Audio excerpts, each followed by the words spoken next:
Hey folks, David Stewart here. Let's talk a little bit about, actually, poetry. It's my Raven pop-up book. I'll show you that in a minute.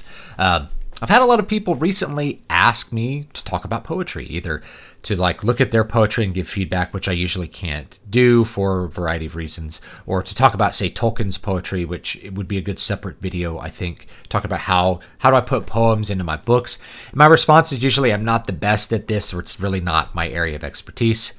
And yet, here I am. I'm going to do a video on poetry, even though I don't consider myself an expert. But there's two big points I want to make, and that kind of cues into where I am and what I think about poetry. The first one is there's no market for poetry. So if you're thinking you're going to write poems and then sell them, there's no market for poetry.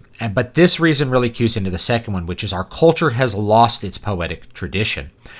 Or I should say, the poetic tradition was murdered in our culture. And it was murdered by our academic institutions, just like how our academic institutions attempted to murder the literary tradition as well. But we had popular fiction, which ultimately has preserved and saved most of the literary tradition of the 19th century and prior in various capacities. So again, this is one of those divisions, and it's the same thing in music. Once you get to the modern and postmodern period, you have a very stark division between the music which the people like, the music which people generally enjoy, which is pleasant to listen to, and the music which is produced by the Academy, absent any kind of market forces, mostly supported through the Academy itself. And this also exists in the visual arts. This is a major degradation in all artistic forms that happened starting in the 20th century, and poetry is actually a great example. So poetry is really about formal language and the formal way that you're going to arrange the words. And the point of poetry, whether you are talking about a way of having a rhyming scheme, a meter scheme, or whatever it's going to be, because syllables, different cultures approach poetry in different ways and have different forms associated with them. The point is that you are concentrating meaning, and you are going to really concentrate meaning on a few number of words using the formal structures of poetry. And what happened beginning in the modern period and onward is that this tradition was murdered and replaced with a basic non-tradition, a non-form. So starting really, I don't hate T.S. Eliot's poems or anything, but it's a great example of poetry that has no rhyme or reason going really to poetry that has no rhyme going to, in the postmodern with poets like, say, William Carlos Williams, poetry that has no rhyme or reason to it. So the idea of concentrating meaning through your use of form has changed to obfuscating meaning by using no form and rebelling against form. And so, of course, people in the United States, and I'm going to say the greater Anglosphere, don't read poetry in the 21st century because we've had 100 years of poetry that is inaccessible. That poetry where the meaning is not concentrated. Now, like T.S. Eliot, that meaning is concentrated meaning, but it's missing form, and that degradation of form led to degradation of meaning as well, before you get to postmodern poets that you read the poem and you're like, what's that about? That doesn't sound good. It's not pleasing to the ears, so there's no aesthetic presentation to it. And the concentrated meaning is obfuscated as well. I don't know what this means. And real poetry, I guess, has been preserved in, again, the popular tradition with things like songs. Songs still use poetry and still use the poetic tradition, particularly meter and rhyme, and have preserved that, but we don't think of them as poetry, and we don't sit down and read poetry. Compare this to, say, a culture like Japan, where there's even games that are built, like trivia games that are built around poetry. Poetry is so kind of infused in their culture. Everybody's so exposed to poems all the time, and the meaning behind poems, and how to understand poems, and how to write your own poems, and different combinations of compositions with poetry in different forms, that there's popular little, basically like, think Trivial Pursuit, but with poetry. And they've released these in various periods for people to either construct new poems or to recognize certain lines, famous lines from poems that they're familiar with. Imagine trying to do that in the USA. That would make no sense. It'd be like, oh, well, some people remember some lines from The Raven, and some people maybe remember some lines from a I don't know, a Bronte poem somewhere, and We just don't remember any other poetry because it's been stripped out of our culture. It's been murdered. So one of the reasons I feel like I'm not an expert is I don't know which tradition we're going to talk about. Are we going to talk about 19th century and before, which includes things like Paradise Lost and epic poetry like the Odyssey? Or are we going to be talking about 20th century onward academic poetry, which is basically garbage that people don't like and that you can't sell? Which one are we talking about? So I think most of you, because you are into popular fiction and you maybe have similar tastes to me, are thinking 19th century and before. A lot of you may not even read any 20th century poets, or only the rebels who actually write in the older forms of what's going on. So again, let me re-emphasize, the point of poetry is the structure.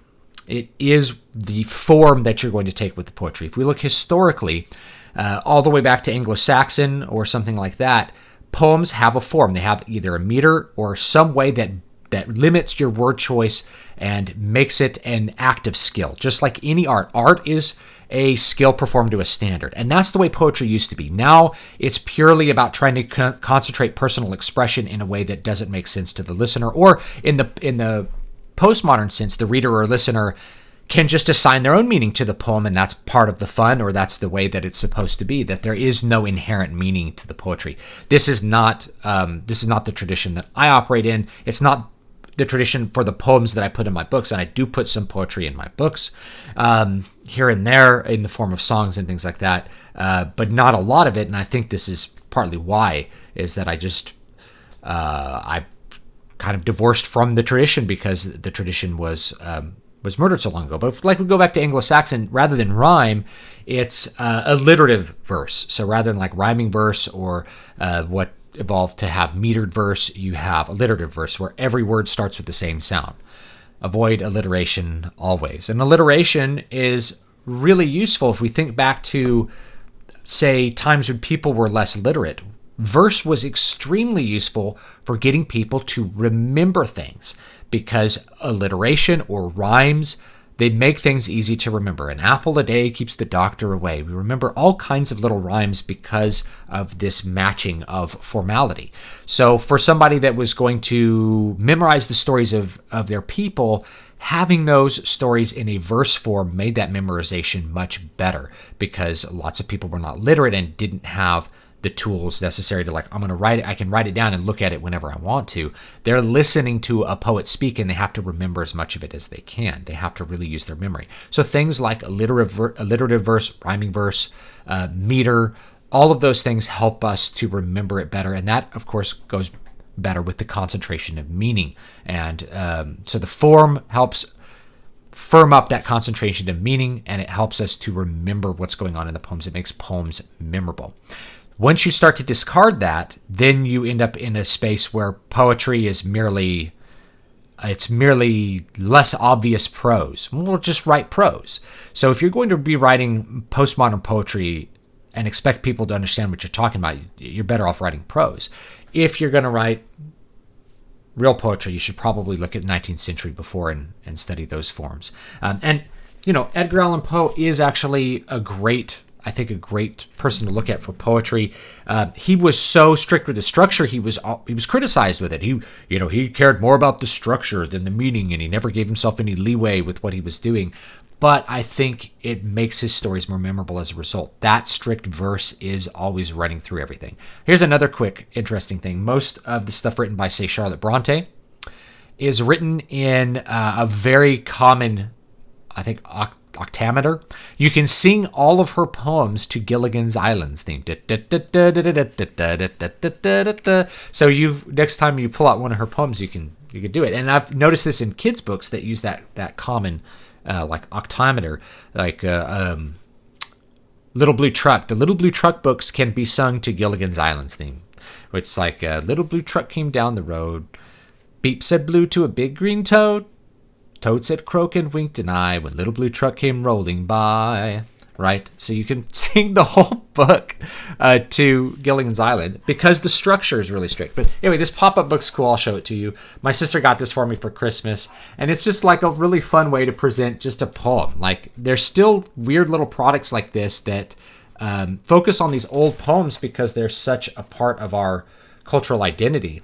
It's just that the making of these poems tends to be something that the culture has passed by because our academic institutions no longer have the capacity or no longer have the desire to get people to write verse in such a way. So anyway, this is a fun little thing. Raven pop-up book. And another thing you can listen to is Christopher Lee has all kinds of audiobooks that you could probably still find on YouTube, including one where he reads The Raven, and it's quite a good presentation. And one of my favorite presentations of The Raven is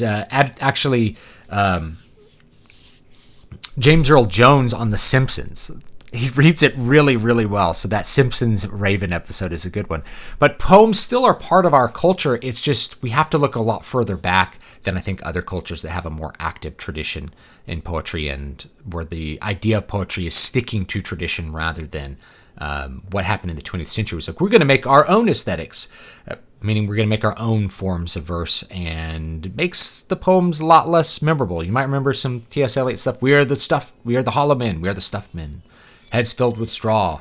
But it's not quite the same as like reading The Raven, where it's like, once upon a midnight dreary, while I pondered weak and weary. In fact, I have to lift a flat to do it. Over many a quaint and curious volume of forgotten lore, while I nodded, nearly napping, suddenly there came a tapping, as of someone gently rapping at my chamber door. "'Tis some visitor," I muttered, tapping at my chamber door, "only this, and nothing more." You remember all these like little things from The Raven, and are so reminded of them because they have that strict structure that helps the concentration of meaning. So anyway, thanks so much for listening to this little bit on poetry.